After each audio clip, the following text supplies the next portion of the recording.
Hello sa ating lahat. Ayan, matagal-tagal na din akong nagkaroon ng video sa ating YouTube channel.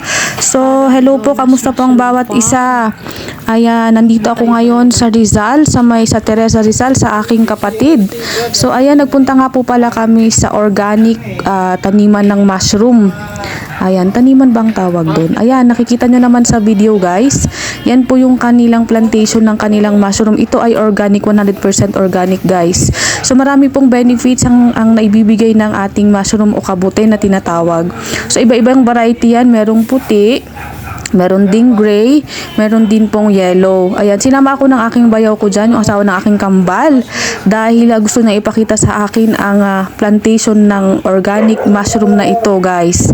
Ayan, napakaganda at first time kong makakita ng ganyang klaseng plantation ng mushroom. Dahil nakakita lang ako nito, guys, nung bata ako sa bukid lang. Ayan, sa mga tae ng Kalabaw. Alam nyo ba yun? Ayan, so ito, nag-enjoy ako sa kaka-video niyan, sa kakatingin, kaya talagang binidyo ko siya kung ano ang itsura. Nung time na nandiyan kami guys, malaba siyang masyadong mga nagsilabasang mushroom dahil naunahan kami nung unang bumili, pero meron pa rin silang mga stock. Ayan, meron pa rin silang mga nakuha. Ayan, ipinakita ko lamang sa inyo. Ayan, dahil baka inyong magustuhan at makapunta kayo sa lugar na ito, pwede nyo po akong tanungin na dyan po sa ating comment section. Ayan, kung bago ka sa aking channel, huwag mong kalimutang mag-subscribe. I-click mo na rin ang notification bell para naman sa ating mga susunod na video ikaw po ay updated. So ayan po, napakaganda ng paligid. So para ka rin nasa probinsya. So ayan, ang ganda ng kanilang mga taniman o ang kanilang plantation. So eto na ang binili ng aking bayo. 500 grams ata ito. Hindi ko lang masyadong kabisado kung ilan yung binili ilang kilo yung binili ng aking bayaw. So tinanggal yung mga stalks kasi matitigas na daw yun. Pero pwede mo yang ipatuyo sa araw para i-powderize.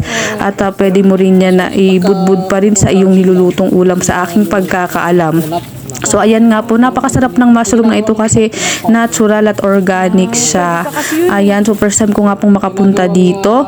Ayan, maraming salamat sa inyong panunod. Sinama kong anak kong si Marion na magtingin ng mushroom na ito para makita niya kung ano po ang itsura. Pero alam niyo naman ang mga bata mainipin dahil nga po mainit sa lugar na ito at medyo sanay siya sa malamig. Ayun, joke. Pero ayun nga po, medyo naboboring siya kaya nandoon siya sa banda roon. Ako lamang ang nagpunta. So meron pa sila ditong tanim na mga gulay, kamote, o diba? So ayan nga po ang kanilang tarpaulin. Ayan ang kanilang benefits ng mushroom. Ayan, nakikita nyo po ba? O diba, antioxidant, anti-aging, antimicrobial, lower cholesterol, antiviral. Ayan guys, so makikita natin ang benefits ng mushroom. 100% organic, eka nga dyan at nakalagay na. So eto na nga po at nakauwi na kami sa aming bahay. O yan, diba?